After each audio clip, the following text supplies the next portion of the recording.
سے حسین ہے کہ جو ہمارے لیے دشمن کے مقابلے پر باطل کے مقابلے پر ایک ڈھال ہے. یہ مجلس حسین ہے کہ جو ہمارے لیے باطل کے مقابلے پر سپر کے مانند ہے. یہ مجلس حسین ہے کہ جو ظالم اور مظلوم کے درمیان میں فرق کرتی ہے. یہ مجلس حسین ہے کہ جو کفر اور اسلام کی علامت ہوتی ہے. یہ مجلس حسین ہے جو کفر اور اسلام کی پہچان ہوتی ہے. اس مجلس حسین کی ایک خصوصیت یہ بھی ہوتی ہے کہ مجلس حسین کی ہوتی ہے گفتگو اللہ کے قرآن سے ہوتی ہے. دیکھیے میں دلیل دینے لگا ہوں بھائی. کوئی بھی ذمہ دار ذاکر، کوئی بھی ذمہ دار خطیب یا مجھ جیسا کوئی ادنا سا طالب علم اگر اس منبر پر آنے کی جرأت کرتا ہے، اس منبر پر آنے کی کوشش کرتا ہے تو وہ یہ سوچتا ہے کہ میں قرآن سے کون سی آیت کا انتخاب کروں، میں قرآن سے کون سی آیت لوں، مجلس حسین کی قرآن سے کون سی آیت لوں، قرآن سے کون سی آیت لوں. وہ قرآن سے آیت کا انتخاب کرتا ہے، مجلس آ کر پڑھتا ہے. اما ہر مولوی کا، ہر منبر پر آنے والے کا قرآن سے آیت کا انتخاب کرنا اس بات کی دلیل ہے کہ صدیوں پہلے حسین نے نوکے سینہ پر قرآن پڑھا تھا. اب تا قیامت تک قرآن حسین پڑھ رہا ہے.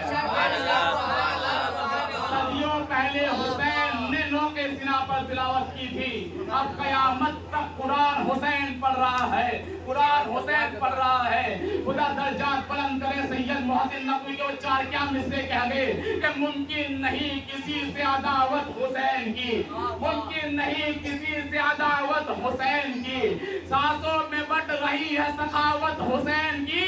اما بازاروں کے ہجوم سے کہہ دو کہ چپ رہے، قرآن کر رہا ہے تلاوت حسین. قرآن کر رہا ہے تلاوت حسین کی. اگر کسی تمہید کے اپنے موضوع پر آتا ہوں، میں نے جس آیہ کریمہ کو اپنا سرنامہ سخن قرار دیا وہ سورہ انعام کی آیت نمبر 153 153 کہ جس میں خالق کے کائنات ارشاد فرما رہا ہے کہ اِنَّ هَذَا صِرَاطِي مُسْتَقِیمًا، بے شک یہ میرا سیدھا راستہ ہے. فَاتَّبِعُوهُ، تم لوگ اس کی اتباع کرو. وَلَا تَتَّبِعُوا السُّبُلَ فَتَفَرَّقَ بِكُمْ عَنْ سَبِيلِهِ، تم لوگ ان راستوں کی اتباع نہ کرو، ان راستوں کی اتباع نہ کرو جو تم کو میرے راستے سے ہٹا دے. یا جملے کو بدل کر یوں کہو، تم لوگ ان لوگوں کے پیچھے نہ چلو جو میرے راستے سے دور کر دے. آگے کیا کہتا ہے؟ ذَلِكُمْ وَصَّاكُمْ بِهِ لَعَلَّكُمْ تَتَّقُونَ، بے شک یہ راستہ تمہارے لیے، اس میں ہدایت ہے، تمہارے لیے اللہ کی جانب سے نصیحت ہے. کیوں نصیحت ہے؟ لَعَلَّكُمْ تَتَّقُونَ، شاید تم لوگ متقی بن جاؤ، شاید تم لوگ متقی بن جاؤ. دیکھیے اس میں دو شرطیں ہیں نشان صاحب، اس میں دو شرطیں ہیں، ایک جزا ہے. شرط و جزا کہتے ہیں، کسے اپنے چھوٹے بھائیوں کے لیے مولانا بہتر جانتے ہیں. شرط کہتے ہیں اسے، جیسے مثال دیتا ہوں کہ کل مولانا علی شان کے ہم مجلس ہیں، انہوں نے کہا کہ آپ کو میرے گھر پر آنا ہے اور آ کر مجلس پڑھنا ہے. یہ دو جملے ہیں، دو سینٹنس ہیں. ان میں ایک ہے شرط، ایک ہے جزا. شرط کیا ہے؟ شرط ہے علی شان صاحب کے گھر پہ جانا. جزا کیا ہے؟ مجلس پڑھنا. یعنی جب تک شرط وجود میں نہیں آئے گی جزا وجود میں نہیں آ سکتی. جزا کے وجود میں آنے کے لیے ضرورت ہے کہ شرط وجود میں آئی. مجلس پڑھنے کے لیے ضرورت ہے کہ پہلے گھر پہ آیا جائے.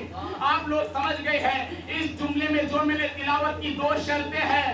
ایک جزا ہے. شرط نمبر ایک ہے کہ میرے راستے پہ چلو، فَاتَّبِعُوهُ، میرے راستے کی اتباع کرو. شرط نمبر دو ہے وَلَا تَتَّبِعُوا السُّبُلَ، ان لوگوں کے راستے پر نہ چلو جو میرے راستے سے دور کرتے. جزا کیا ہے؟ لَعَلَّكُمْ تَتَّقُونَ، شاید تم لوگ متقی بن جاؤ. ابھی سمجھ میں نہیں آیا، آسان لفظوں میں بیان کروں. اما وہ راستہ جس پر اللہ نے چلنے کا حکم دیا اس کو تولا کہا جاتا ہے، اور جس راستے سے روکنے کا حکم دیا اس کو تبرہ کہا جاتا ہے. دیکھیں یہ میرا موضوع نہیں تھا، لیکن بات آئی تو بیان کرتا چلوں. قرآن بتانا چاہ رہا ہے کہ